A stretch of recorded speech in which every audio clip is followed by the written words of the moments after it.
One win away. The Florida Panthers are one win away from their first Stanley Cup in franchise history. You know, just when I think the Edmonton Oilers couldn't embarrass themselves more than they usually do, they pull this shit. Oh boy, Connor McDavid's never going to win one in that city, is he? Not unless he goes to a real team. And the Oilers are not a real team. And here's the real shocking part about this. The main catalyst, the main character in the Edmonton Oilers' latest fuck up is it's a surprising source. It's Leon Draisaitl. Yeah. The Batman to Connor McDavid's Superman, yeah, he's fucking up. Big time. Leon Draisaitl got saved by the NHL because he pulled off a dirty hit that he should have got suspended for, but the NHL let him play because they got the Oilers. Seriously, Cale McCarr got suspended for much less. So did Nazem Kadri. And yet all that allowed him to do was to do absolutely nothing. He has no points in this final. None. Absolutely none. Oh boy. It's amazing, isn't it? See, Nathan MacKinnon, in his ninth year, when he did this, he beat Florida's real team. The team that actually has players, the team that's won something, the team that was trying to win their third straight cup. But MacKinnon and company stopped that from happening. See, in year 9 of his career, Nathan MacKinnon won a cup against Florida's real team, legit team. In Connor McDavid's ninth year, he's about to get swept by the Tampa Bay Lightning's redheaded stepchild. Oh boy. So yeah, it looks like McDavid is gonna go dry once again. All because the team is trash. Seriously, how did Dallas lose this team?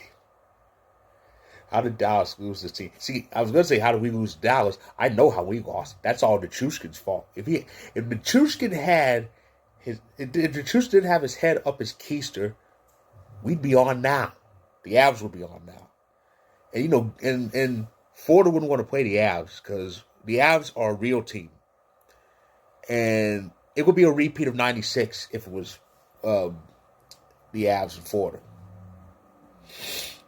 And somebody, and I have to address this because somebody, I just read a tweet that said this Panthers team is the 22 Avs. No, they're not. No, they're not. And it was an Avs fan that said it, which made me ill.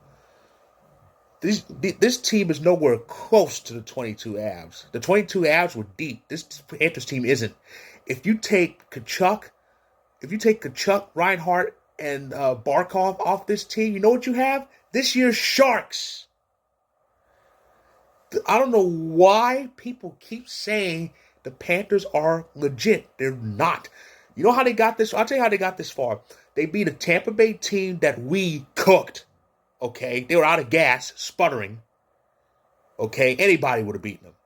They beat Boston because the Bruins are basically Pastrnak and Marchand doing everything, including carrying their shoddy goaltending. And yes, it's shoddy. And they needed the refs' help to beat the Rangers. Let's face facts. I watched that conference final. For every one power play the Rangers had, the Panthers had about 3. So yeah, they needed the refs to help them beat the Rangers. And they're up 3-0 against the Oilers because the Oilers are fuck-ups. The Oilers are who everybody thinks the Leafs are. The Leafs would destroy this Panthers team. Dead serious. The Toronto Maple Leafs, they're loaded. They would destroy this Panthers team. Florida should thank their lucky stars that I'll tell you who Florida should thank for this run. They should thank us for one. Well, they should thank us from 2 years ago. That team.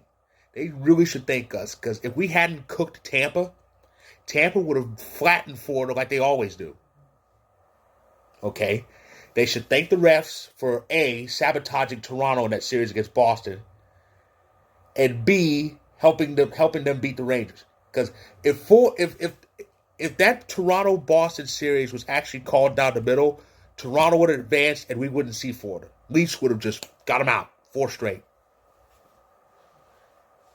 And they should thank Dallas for getting us out. Because Dallas was a flawed team that capitalized on the fact that one of our players is an idiot. So they should thank Dallas. They should thank Val Nichushkin for falling off the wagon again, and they should thank Dallas for getting us out. Because if we had beaten Dallas, we would have dominated the Oilers again, and Florida would be looking at us, and Florida would be on the losing end of a 3-0 final. That is literally the only reason why Florida is this close. This team is not good. This team is not deep. But because Edmonton is, because the Edmonton Oilers are a disgrace to Canada, the Panthers are one win away from a cup final for the Stanley Cup, and I'm just laughing my ass off at this. This is what Oilers fans deserve. That is an arrogant and toxic and ignorant fan base. Oilers fans. They pound their chests when they shouldn't. They talk too much shit. They expect cups to be handed to them because they have one of the great talents in this league in Connor McDavid. And yet when none of them happen, they have the nerve. And I mean, they have the nerve to say the officiating sabotaged us when all refs do is give out power plays to the Oilers like Oprah gives out cars. I've watched Oilers games the last 3 years. Oilers have had about 4, 5, 6 power plays per game, but it's the refs sabotage them. Give me a fucking break. Give me a break. I still remember, I know I'm going off a rant here, but this has to be said. I still remember 2 years ago, Oilers fans had the nerve to say the refs helped the Avs in the conference final. Yeah, sure. You had every power play in the book. You were getting away with a whole bunch of shit, and you were playing against a backup goaltender. For all intents and purposes, Oilers kind of should have won that series. They didn't win a single game. We were just that much better than them. We still are. So yeah, Saturday, I'm going to be doing a lot of laughing because Florida's going to complete this sweep, and Edmonton's going to get swept by Tampa Bay's redheaded stepchild. That's exactly the fate that fan base deserves. Exactly the fate that fan base deserves. So, that is my recap of Game 3. Game 4, the big one, Saturday night in Edmonton. Lord Stanley will be there. It's going to be pretty awesome. So anyway, that's my recap of Game 3. If you like this video, click the like button. If you're on YouTube, click subscribe if you want more. If you're on TikTok and Instagram, feel free to hit that follow button. My story on Game 3 will be featured. Check it out if you can. I'll be back Saturday to recap Game 4 and to congratulate the Panthers. So stay tuned.